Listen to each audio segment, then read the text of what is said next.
আমাদের প্যানেল অনেক ভালোবাসা পেয়েছে এবং আমাদের প্যানেলের প্রতি ইতিবাচক সাড়া পেয়েছে। আগে ভোট দিয়ে তারপরে সকলের কাছে আবার যাওয়ার।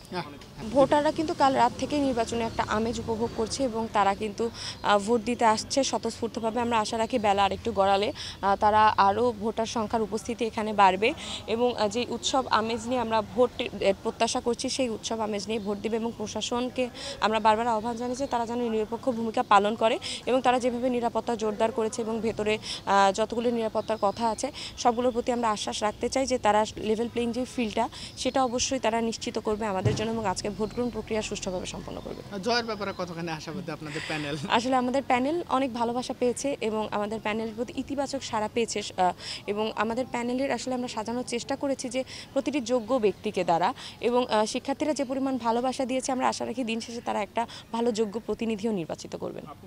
প্রভাব মুক্ত একটা বিশ্ববিদ্যালয়, আমরা যেগুলো বিশ্ববিদ্যালয় সবগুলো কিন্তু স্বায়ত্তশাসিত বিশ্ববিদ্যালয় এবং সেখানে শিক্ষার্থী আলাদা, প্রার্থী আলাদা, ভোটার আলাদা, তাদের যোগ্যতা আলাদা এবং এক এক জায়গায় তাদের যোগ্যতার মাপকাঠিতেই এক একজন প্রতিনিধি নির্বাচিত হবেন এবং আমি মনে করি এখানে যেভাবে যারা যোগ্য সেখানে তারা নির্বাচিত হবে। এখানে আসলে কোন প্যানেল জয়ী হয়েছে আগে সেটার কোনো প্রভাব এখানে থাকতে পারে না।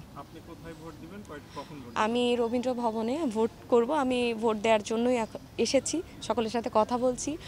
ইনশাল্লাহ চেষ্টা করব আগে ভোট দিয়ে তারপরে সকলের কাছে আবার যাওয়ার।